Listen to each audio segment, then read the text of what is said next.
Shalom. First and foremost, I'm going to give all praise, glory, and honor to Yahweh, Ba'Hashem, Yahweh Shai, Ba'Hashem, Kodash. I want to give double honors to the elder apostles of Great Millstone who rule well, and salutations of much love to rest in you, sincere Akim, pushing the word in truth and sincerity. This is the cleric Azar coming at you with another lesson.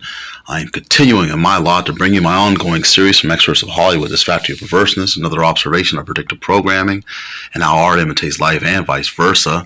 Just a reminder, the purpose of my videos is to show correlations. A correlation is an observation of a mutual relationship or connection between two or more things.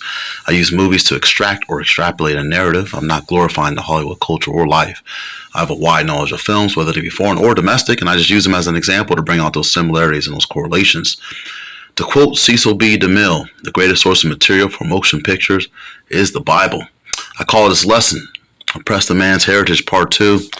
The image I have on display is from a movie that is coming out within the next 17 days.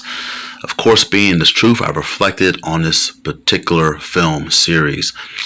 This movie will be released on December 16th of 2022. The title of it is Avatar: The Way of Water. Directed by James Cameron. Okay, let me get right into it. Spoiler alert. Basically, this is the sequel to Avatar that came out in 2009, and like I said, directed by James Cameron. And basically, I had met Michael Biehn on several occasions, and Michael Biehn previously worked with James Cameron in Aliens, The Terminator, as well as The Abyss. And he's a personal friend of James Cameron. So I'm talking to Michael Biehn, and I'm asking him, hey, is it true that you turned down the role of Colonel Miles Courage in Avatar? And he's like, so he tells me, he's like, well, when I was being shown, and I was reading the script of Avatar, and I was being shown some of the footage that James Cameron was shooting, I noticed that it was basically the same story as, I forgot the girl's name, the Native American chick, Salakia, let me look this up. It's a Disney film. I never. Actually, it's actually a story. Pocahontas. Salakia. Pocahontas. He's basically saying it was a rehash of Pocahontas. Basically, where the colonizers come to the land and they make friends with certain members of the community, so they can basically steal the land and steal its resources. Okay, and so he basically felt it was a rehash. He was basically telling me that the story was already told before, and this was just a science fiction version. But I just didn't know, and I had to look up the historical trivia. But Stephen Lang was the one who eventually played Colonel Miles Courage, and he was the head of the mining operations security detail. And if you remember back in 2009's Avatar, they were trying to steal the resources on that planet, and the natives of that particular planet, they were trying to of course, want to keep their land and keep the resources, but try to fend off the colonizers or the astronauts or the people from Earth from destroying that tree that they had, because that tree was sacred to them. But the particular colonel was basically, I'm reading the trivia here according to Wikipedia, and it says he was fiercely consistent in his disregard for any life not recognized as human. He has profound disregard for Pandora's inhabitants that is evident in both his actions and his language.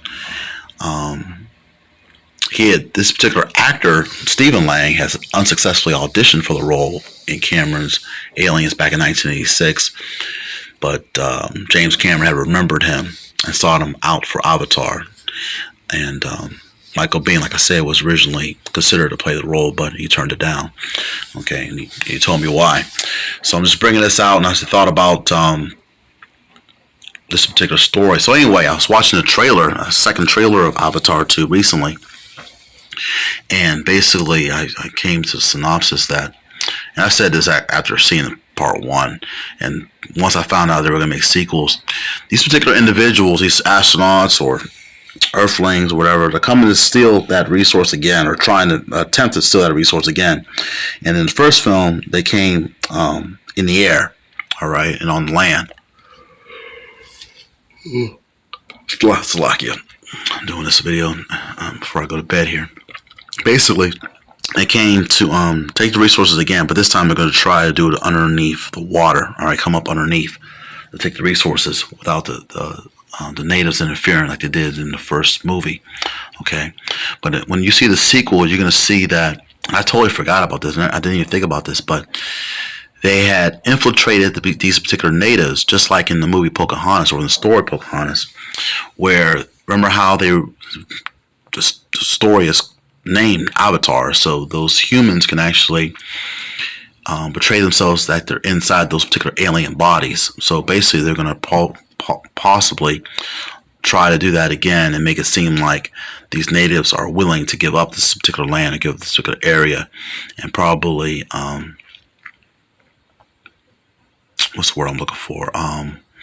They want to infiltrate the other natives that are actually real inhabitants of the world Pandora. Okay, there's like I saw some footage of some robots being used and things of that sort. So just watching a trailer, you could probably see for yourself. And I could be wrong, but this is what I'm getting out of it, speaking as a man. But I'm going to go back into Micah chapter 2, verse 2, and this is just destruction to the oppressors and destruction to the aka the colonizers, and ultimately Esau, Edom, the so-called white man. Okay, Micah chapter 2, verse 2, and it reads, "And they covet fields and take them by violence, and houses and take them away. So they oppress a man and his house, even a man and his heritage." Okay, I want to bring out the New Living Translation of this. When you want a piece of land, you find a way to seize it. When you want someone's house, you take it by fraud and violence. You cheat a man of his property, stealing his family's inheritance. Now you see that? So it's basically what had happened here in Babylon, aka America. With the so-called white man being the Edomites, taking the land, or the Native Americans' land here in the Americas. Okay, and by fraud and deceit and by violence. Okay, and this is basically oppression at its highest form. Okay, just like Ecclesiastes chapter 7, verse 7 reads, "Surely oppression maketh a wise man mad, and a gift destroyeth the heart." The New Living Translation reads, exhortation turns wise people into fools, and bribes corrupt the heart. Okay, so this is a very interesting way that James Cameron is telling history, I should say. Okay, and just showing how deceitful Esau Edom has come when he comes to take land and so forth and oppress the people of the land. And so this is just me speaking as a man. This is what I think the film is going to be about. Of course, I'll probably do another video once I see Avatar 2.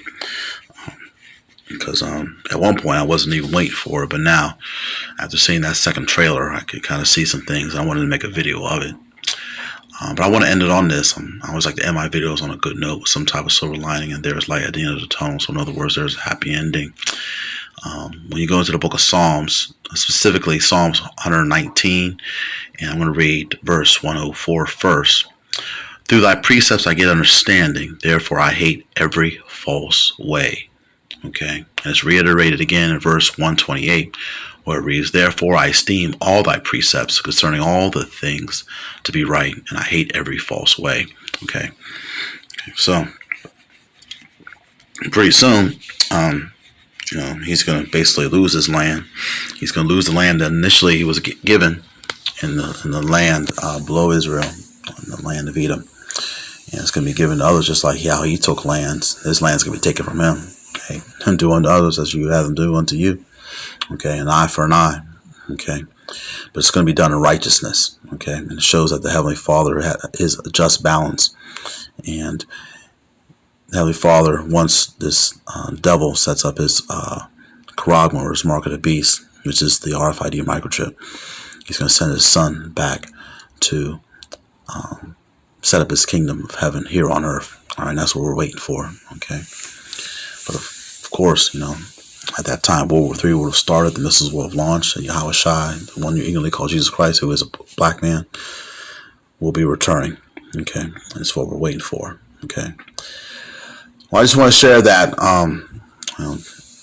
Like I said, I'm going to come out another video when the actual film comes out, because I definitely want to do a video on it. Lord willing, this lesson was edifying. I want to give all praises to Yahweh, Ba'Shem Yahweh Shai, who gives me the strength and the spirit to continue to strive and endure in these last days. Shalom to the hopeful elect. And on to the next video.